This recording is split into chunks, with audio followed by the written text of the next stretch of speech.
Hi, everybody. This is the Baseball Hut, the amazing, spectacular, terrific, the great one, the people's champion, your host, the Hut. And we're going to do another MLB mock draft. As you know, July July 9th will be the draft. It's also the day before we go into the All-Star break. And it's been great. I mean, they've been putting these drafts uh, just as we get into the All-Star break. It's been great. You've been able to watch the draft. I always love watching the baseball draft since they've been putting it on the MLB network and you're able to watch it. I've very much enjoyed it. I don't know about you, but I really enjoyed it over the last really 10 years since MLB network has been on. I remember when the Mets signed Dom Smith, drafted Dom Smith, Gavin Cicchini, Michael Conforto. It was very enjoyable to watch. And hopefully this year will be no different. Now, if you're a Met fan, the Mets do not pick until number 32 in the draft because they were charged a competitive balance tax. So they got sort of bumped down, and also the Los Angeles Dodgers will be picking 36th. Now, this is part 4 of these drafts that I'm going to present to you, and I'm going to try to get out as many as I can for you as we get closer to the draft. So I did one a few days ago, and I think that went pretty well, and we're going to just keep doing it. So I have here an article, and this is really Jonathan Mayo's uh, draft, and this is who he thinks is going to be drafted come July 9th of this year. And as you know, the trade deadline is August 1st, 6 p.m.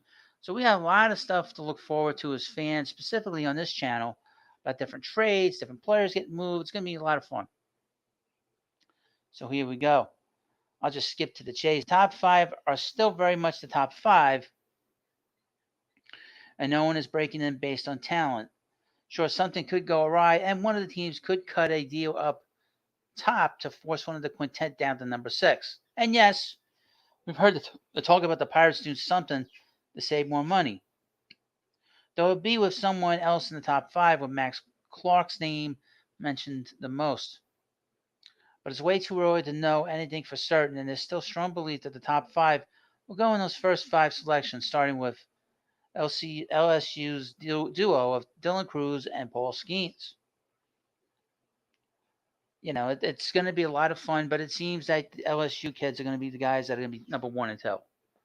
It's all going to depend on who the Pirates want and what the Pirates want. It seems so far at number 1, the Pirates will pick Dylan Cruz, outfielder from Louisiana State. The Pirates will undoubtedly go down to the wire in making a choice and have done due diligence in scouting all of the top 5. After his strong regional, Cruz is now up to 432 batting average. It still feels like the best bet to go in the top spot. Well, we will see. But that seems to be the consensus. But you know what the consensus means. It doesn't really mean anything until that day it happens. And of course, the teams have a month to sign a player, or at least a window of a month. And if they don't sign him, then they go back into the draft, and then they can get redrafted next year. Now, that has happened.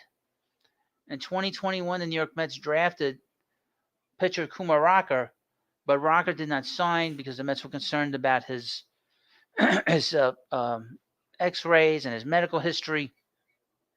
They didn't even give him an offer. And then he went back into the draft in 2022, was selected by the Rangers number 1, amazingly enough. And he basically wrecked 2 different drafts. The first draft, obviously, the Mets, because they were going to put most of their money on him, they went under slot with the rest of the players in their draft. It's not considered a very good draft. And then in 22, the Mets got the 11th pick, as well as the 14th pick. And with the 11th pick, if you remember, the Mets selected Kevin Parada. So players not getting picked up and going back into the draft the following year or the following years does happen.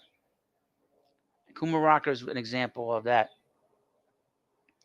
At number 2, the other LSU player and a big pitcher, I hear good things about him this week. That there's like a special quality to him as a pitcher. And the Nationals will pick Paul Skeens. Skeens wasn't as sharp as usual, but still struck out 12 and walked none in his complete game victory over Tulane in regional play, which actually lowered his K rate to 16.2 strikeouts per nine for the year. The Skeens to the Nats connection continues to be the strongest one at the top of the round. You never know. You never know. You could see the Pirates picking him, but that doesn't seem to be the case. At number 3, seems that most people believe that the Tigers will select Wyatt Langford, an outfielder from Florida. He is compared to Pete Alonso, and he went to the same college as Pete. If the LSU duo goes 1-2, the Tigers can pick the best bat available. The choice is the college bats in Langford and the two high school outfielders in Max Clark and Walker Jenkins. Most of the buzz is that they'll prefer the advanced college guy and take Langford, who heads into super regional play with the same OPS as Dylan Cruz. So that'll be interesting to see. He's been the most connected to them. At the number 4 selection, the Texas Rangers will take Walker Jenkins, an outfielder from South Brunswick High School in Southport, North Carolina. Now, the Rangers have one of the best farm systems in baseball, and they continue to. This will be a pick that they will increase their talent in their organization. There's interest in the top 2 prep outfielders here, with the edge seemingly belonging to Jenkins at the top at the moment. Could this be the place where a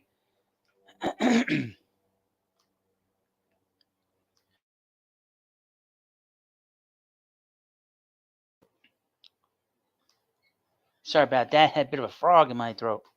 Let me continue. Could this be the place where a non-top 5 deal takes place? This is a team, after all, that surprised a lot of people by taking Kumaraka number 3 last year. Again, Kumaraka basically disrupted the whole draft. And that's why the New York Mets were able to select Kevin Parada, who was the top catching prospect in the last year's draft. So if the Rangers change their mind and pick somebody else, they could do this again and disrupt this draft a little bit down the line. At number 5, as I cleared my throat with this frog, the Minnesota Twins will select Max Clark, an outfielder from Franklin High School. Clark is the best fit here, though the Twins will continue to contemplate a number of the college names in the next set of projected picks, along with top high school arm Noble Meyer. And of course, they could be the beneficiary of getting one of the other top 5 if something goes sideways above them. At number 6, and this seems to be a consensus too, that the A's are going to pick Kyle Teel as catcher from Virginia. Teel is hitting .423, entering super regional play, and can stick behind the plate. What's not to like? The A's also will continue to explore the college arms up next and next set of college bats with Teel. At number 7, another team that has a very good farm system. And you're starting to see that with Hunter Green and Ellie De La Cruz playing. And obviously they got Jonathan India, who's the Rookie of the Year in 2021. The Reds will select Chase Dollander, who I've heard a lot of nice things about, but he has not had a good spring. He's a right-handed pitcher from Tennessee. There's interest in a college arm here, and it still seems up in the air if it's Dollander and his superior pure stuff or Red Lauder with the more consistent performance this year. I'll go Dollander this week. Well, this is also a spot where both Meyer and shortstop Arjun Nirmala from the high school crop are mentioned. At number 8, Red Lauder, a right-handed pitch from Wake Forest. If the Royals don't opt to go with whichever college arm the Reds don't take, it's believed they have interest in Meyer on the mound and Nirmala if they want to go high school hitter. With Jacob Gonzalez and Jacob Wilson, the college bats in play. Now, in the meantime, as you watch this video, please, of course, subscribe to the Baseball Hut 2 and like this video. And hopefully you enjoy this. Now, I will get back to that momentarily. At number 9, Noble Meyer, right-handed pitcher from Jesuit High School, Portland, Oregon. The Rockies are always trying to find arms they can develop to pitch in Coors Field, and with Dollander and Lauder off the board here, they could turn to the top arm available, albeit a high school one in Meyer. At number 10, The Marlins will select Arjun Umala, a shortstop from Strawberry Crest High School from Dover, Florida. The Marlins name is all over the back half of the top 10, and the talented high school shortstop shouldn't go too much further than this.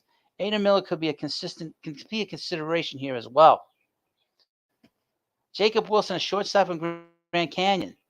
This could be Umala if he makes it out of the top 10.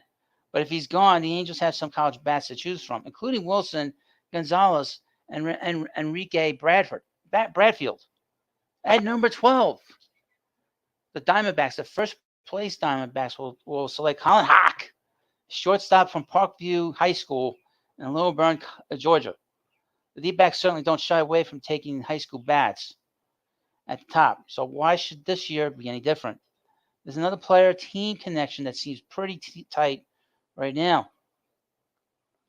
At number 13, the Cubs will select Jacob Gonzalez, a shortstop from Minneapolis. It's mostly college names here right now, with Gonzalez, Bradfield, and Matt Shaw coming up among the hitters.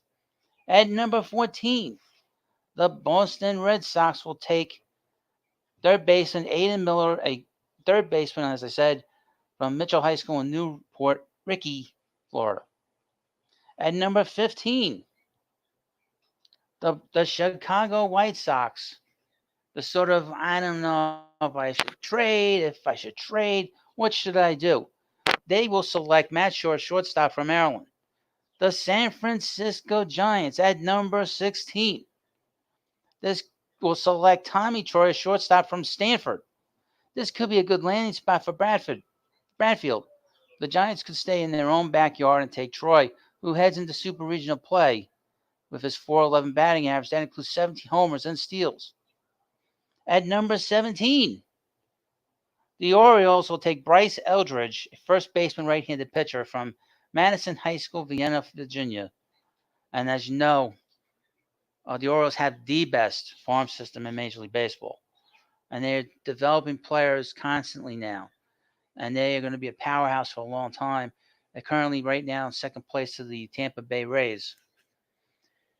At number 18, the Brewers.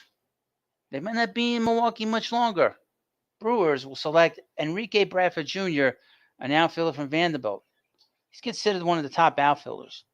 So we'll see where he goes.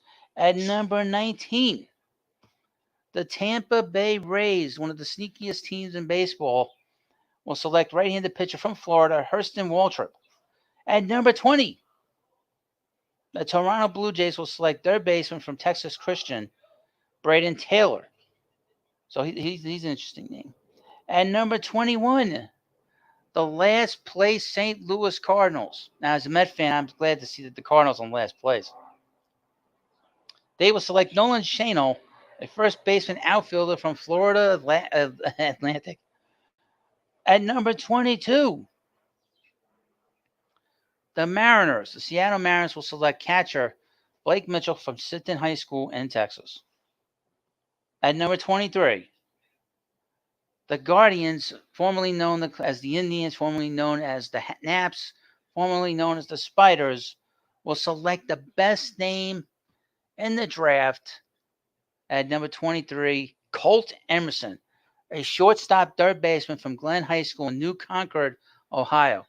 This is a guy who's got the best name. He's got the best name so far that I've seen in baseball. And that's the kind of name you see for a football player. Colt Emerson takes the ball. It's just a great name. At number 24, the Atlanta Braves will take George Lombard Jr., a shortstop from Gulliver Prep Pinecrest in Florida. High school bats are mentioned here more than anything else, and some evaluators felt there has been a strong link between the Braves and Lombard. McGonigal, another great name, Kevin McGonigal, Martin, and Sammy Stafora are other prep shortstops who come up here. At number 25, almost done with this. Now, please subscribe in the meanwhile and like the video. At number 25, Thomas White, a left-handed pitcher from Phillips Academy, Andover, Massachusetts. At number 26, the New York Yankees. Holy cow! Hey, Seaver. Oh, Bill White. Holy cow! The Yankees will select Dylan Head, an outfielder from Homewood Flossmoor High School in Flossmoor, Illinois. At number 27, the Philadelphia Phillies will select Charlie Soto, a right-handed pitcher from Reborn Christian Academy in Kissimmee, Florida. At number 28, Houston Astros will select Yoandy Morales, a third baseman from Miami. And at number 32, the New York Mets will select Walker Martin, a shortstop from Eaton High School. Let me just read up a little bit on him. There are several bats who could be around them for the Mets to consider. And if Martin goes early, they might prefer someone like McGonigal over other high school middle infielders like Stafora or Adrian Santana. And of course, at number 36, the Dodgers will select Brock Wilken, a third baseman from Wake Forest. So I've mentioned this. The draft has sort of been mentioned that the position player part of the draft is very strong, but the pitching isn't, particularly on the college side. So just keep that in mind if you're a fan of a team, and you want your team to pick a pitcher at the top of the draft, you might not get somebody that's a top pitcher. So if you have, here's the thing about the baseball draft, about the MLB amateur draft, is it's probably the biggest crapshoot of all the drafts, um, because you have players that are going to be in the minor leagues for a few years developing. Some of these guys won't take till 5-6 years, and then some players will never develop, and they just sort of go from team to team, and they never ever like develop into a major leaguer, or they develop into a major leaguer and then they have to go back and they're in the minor leagues for 10 years. That happens sometimes, but hopefully you like this live stream. I mean, not live stream, but on StreamYard that I did, and hopefully you'll subscribe to the Baseball Hut too. And I'll continue to do these mock drafts, and we'll have all kinds of stuff here for you to chew on. So thank you for watching. Please subscribe to the Baseball Hut too. Thank you, and I'll see you later.